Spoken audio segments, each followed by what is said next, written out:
You're listening to Del Aware. Here's Peter MacArthur. The struggle is real. 9:35 now here on Del Aware. Keeping your job, finding a new one right now, both major challenges for too many people. And so we're trying to help out. We're bringing in Chris Burkhard from Placer Staffing in Newark on Thursdays at this time to get you pointed in a more fruitful direction, hopefully. Chris, good morning to you, sir. Good morning, Pete. How are you today? Very good. Thank you. Thanks for asking. You know, so many facets to this whole thing. And I guess sometimes, Chris, you just got to start where the beginning is. And if you're putting together a checklist for a job search, what do you think should be on that? I've got 7 points. And Pete, we've been kind of unpacking the bag with some of these individual points over the last few weeks for listeners.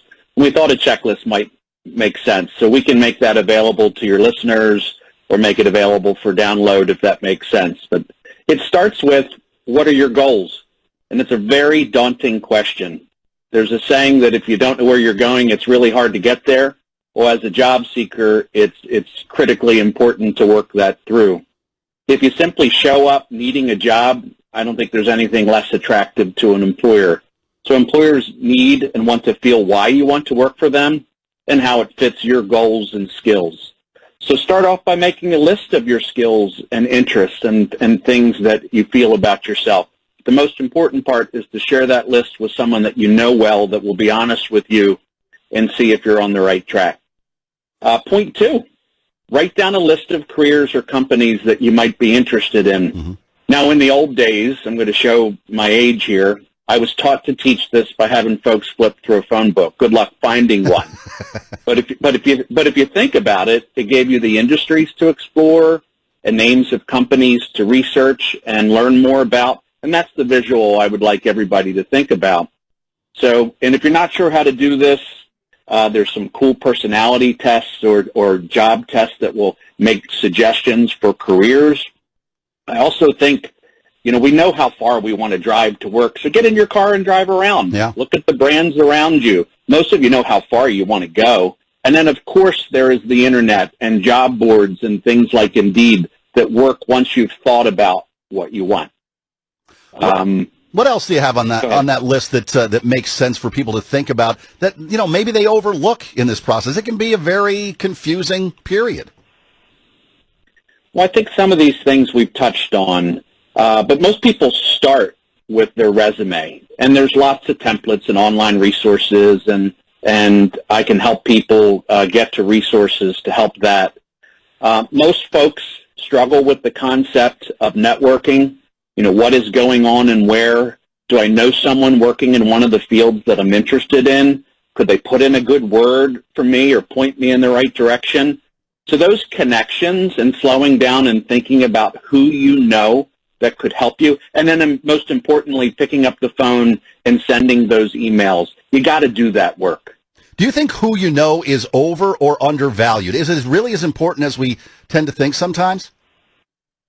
Well, we talk about the degrees of separation in general, but in Delaware, one of the great things about this town is that you can reach everybody with an email and a phone call. Yeah. I think if you don't work who you know, then you don't get to know more people. So if you don't do the work, I don't think it works for you, Pete. But if you do the work, you can make the world really small quickly. Sure. No, it makes good sense. What else is on that list, Chris? Some things we've touched on, but if you start your job search and you're asked for references and you haven't thought about that, that can slow down the process, and it may actually mean that someone else gets that offer. So you've got to decide who in your past would be a good reference. You got to reach out to them and ask them, you know, if they would do it. And the other thing is be sure you know what they're going to say and talk a little bit about that. And then I think at that point, you're perhaps ready to start applying for jobs online or connecting with recruiters and HR folks to do your search. I think of these people that have been, for instance, maybe out of work for 10, 12 weeks now, maybe, those that got hit early by all this, Chris, that have maybe sent out resumes and cover letters to 20 or 30, even more job potential sites, and so many unemployed candidates competing, though, for these same jobs, right? How can you possibly stick out to get the most success out of the deal. Pete, it's an interesting point that you meant. In looking at surveys, the number one frustration for job seekers is the stress and time it takes to manage their job search and to manage the rejection of sending 10, 20, or 30 resumes and cover letters out when they're hunting for jobs. So a couple of points of advice. First of all, your cover letter and your resume, one size does not work for every role. It's better to customize those things and apply to less than think you're really helping yourself by pressing, the enter button and sending it out en masse. The key part to that is only apply for roles that you meet that you're qualified for.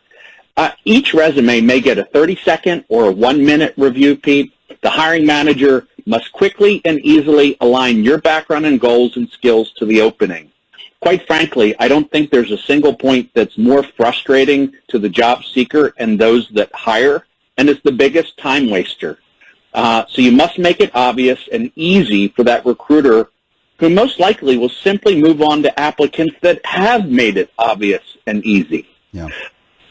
Second thought, most of us don't grow up and want to look for work or maybe be in sales, but you have to understand that your job search time, you are in sales and you are the product, and rejection is a part of that process.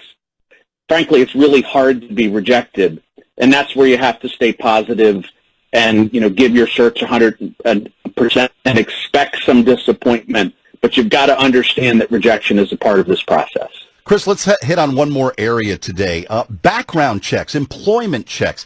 Talk through what an applicant might anticipate if they get an offer of employment. Folks get close to that finish line, but there's more to do to finish strong. Well, there sure is. A lot of times folks breathe a sigh of relief.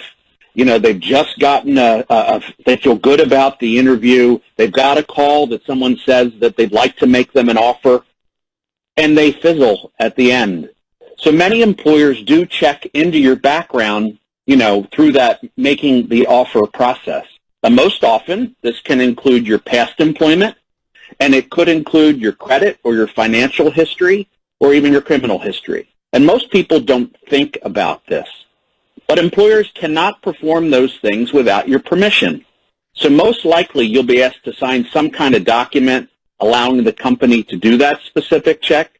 And this can happen, maybe when you fill out your application or submit your resume, and it can also happen during the interview process. Good stuff. Chris, thank you so much. Oh, go ahead. Finish up. I'm sorry. That's my bad. But employers, I think, in many cases, will at the very least verify past employment. Mm-hmm. And I think it's important that you realize that in almost all cases, they can only verify your dates of employment and perhaps salary. Okay. Well, that's good to know. People want to find out more about what it is you do over there at Placer Staffing. Point them in the right direction on that, Chris. Just search myplacers.com or Placers Active Kindness, and we're very easy to connect to, Pete. Yes, you are. Chris Burkhard joining us here this morning. Chris, thanks as always. Appreciate that.